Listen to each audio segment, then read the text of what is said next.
ছাত্রকে পড়াতে পড়াতে একটু রাত হয়ে গেল। ছাত্রের মাকে যখন বললাম, বৌদি কাউকে দিয়ে আমাকে একটু গলির মোড় পর্যন্ত এগিয়ে দিতে পারবেন? আসলে ওই গলিতে কিছু বখাটে ছেলেরা বসে থাকে। আমার কথা শুনে ছাত্রের মা হাসতে হাসতে বলল, তুমি ভয় পাও নাকি তোমাকে দেখে গলির ছেলেগুলো উল্টে ভয় পায়? কিছুটা অবাক হয়ে বললাম, মানে? উনি হেসে বলল, না কিছু না, তোমার গায়ের রং যে পরিমাণ কালো, তুমি অন্ধকারে হাঁটলে তোমাকে তো কেউ দেখারই কথা না। ছাত্রীর মায়ের কথায় ইঙ্গিতটা ঠিকই বুঝতে পারলাম, তাই কিছু না বলে চুপচাপ বাড়ি থেকে একাই বের হয়ে গেলাম। মাঝে মধ্যে সৃষ্টিকর্তাকে খুব প্রশ্ন করতে ইচ্ছে করে, হে ঈশ্বর, মানুষ রূপে যেহেতু পাঠিয়েছ, তাহলে গায়ের রংটা একটু ফর্সা বানিয়ে পাঠালে কি এমন ক্ষতি হতো? মানুষের এত লাঞ্ছনা আর সহ্য করতে হতো না। রাতে যখন খাবার খাচ্ছিলাম, তখন মা কিছুটা ভয়ে ভয়ে বাবাকে বলল, কাল যে ছেলেটা রিতাকে দেখতে আসবে, শুনেছি ছেলেটার নাকি আগেও একটা বিয়ে করেছিল। বাবা খেতে খেতে কর্কশ গলায় বললেন, করেছিল বিয়ে। সেই সংসারে নাকি 6 বছরের একটা সন্তানও আছে। আছে। জেনে শুনে এমন একটা ছেলের কাছে মেয়ের বিয়ে দেওয়াটা কি উচিত হবে? বাবা প্লেটটা দূরে সরিয়ে মায়ের দিকে রাগী চোখে তাকিয়ে বলল, তোমার মেয়ের জন্য এমন ছেলে পছন্দ করব না তো কি রাজকুমার পছন্দ করব? কে তোমার এই মেয়েকে বিয়ে করতে চাইবে শুনি? মেয়ে পেটে থাকাকালীন কি কয়লা খেতে যে এমন একটা মেয়ের জন্ম দিয়েছ? একটা কথা কান খুলে শুনে রাখো, লুলো ল্যাংড়া খোড়া যে ছেলেই মেয়েকে পছন্দ করবে, আমি তার সাথেই মেয়েকে বিয়ে দেবো। কোনো রকম দায়মুক্ত হতে পারলে বাঁচি। বাবার কথা শুনে মায়ের চোখে জল ফেলা ছাড়া আর কিছুই করার ছিল না। আর নিজের চোখের জলের কথা তো বাদই দিলাম।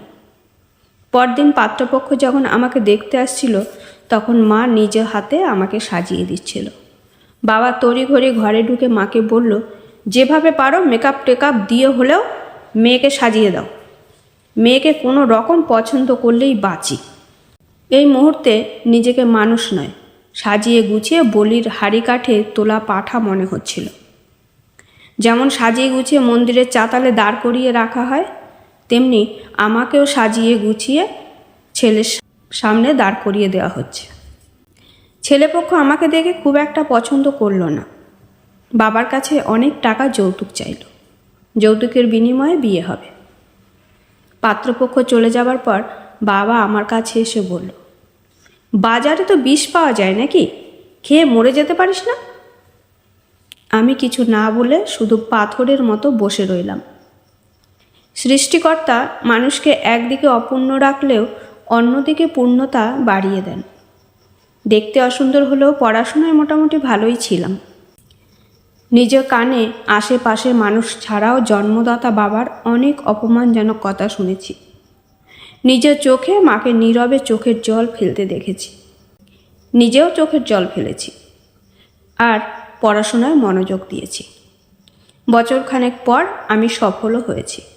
আজ আমি ঊর্ধ্বতন সরকারি কর্মচারী। একদিন অফিস থেকে বাড়ি ফিরে দেখি সেই ছাত্রের মা এসেছে তার ভাইয়ের সাথে আমার বিয়ের প্রস্তাব নিয়ে। এটা শুনে মুচকি হেসে ওনাকে বললাম, বৌদি, আপনার ভাই আমাকে অন্ধকারে খুঁজে পাবে তো? আমাকে দেখে কি ভয় পাবে না?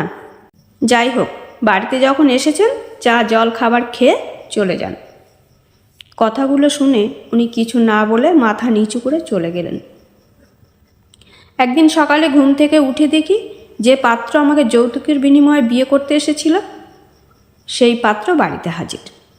বাবাকে বলছে সে কোনো কিছু চায় না, শুধু আমাকে বিয়ে করতে চায়। বাবা কিছু বলার আগেই আমি ছেলের দিকে তাকিয়ে বললাম, ঠিক আছে, আমি বিয়ে করতে রাজি, কিন্তু আমার একটা শর্ত আছে। আমি বিয়ের পর চাকরি করব না।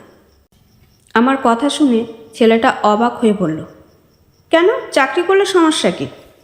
আমি তখন বললাম, আমি বিয়ের পর শুধু সংসারে মন দেব, স্বামী শ্বশুর শাশুড়ির সেবা যত্ন করব, বাইরে চাকরি বাকরি করতে পারবো না। ছেলেটা অবাক হয়ে বলল, এত বড় চাকরিটা না করলে তো হবে না। রাগী চোখে ছেলেটার দিকে তাকিয়ে বললাম, বাইরে যাওয়ার দরজাটা ওই দিকে। ছেলেটা দ্রুত পায়ে বের হয়ে গেল। বাবা আমার কাছে এসে বলল, তুই কি বিয়ে করবি না? আমি বললাম, অবশ্যই বিয়ে করব। যদি কোনো ছেলে আমার গায়ের চামড়া দেখে বিচার না করে, আমার চাকরির প্রতি লোভ না করে, তাকেই আমি বিয়ে করব। কিন্তু মা, বাবাকে থামিয়ে দিয়ে বললাম, বাবা, আমি দেখতে কালো হই আর যেমনই হই না কেন, আমি তো তোমারই মেয়ে। মানলাম বাবা হিসেবে আমাকে নিয়ে তোমার অনেক টেনশন হতো এবং হওয়াটাও স্বাভাবিক, তবুও তুমি কি করে পারতে নিজের মেয়েকে এতটা কষ্ট দিয়ে কথা বলতে? শোনো বাবা, সৌন্দর্য বা শারীরিক গঠন মানুষের হাতে থাকে না, তবুও ঘরে বাইরে সব জায়গায় প্রতিনিয়ত অপমানিত হতে হয়েছে আমাকে। আমার কথা শুনে বাবা চুপ করে রইল, আর আমি বাবার সামনে থেকে নিজের ঘরে চলে গেলাম। বাবা হয়তো বুঝেছে, প্রতিটা মানুষের বোঝা উচিত রূপ নয়, মনের সৌন্দর্যই আসল সৌন্দর্য।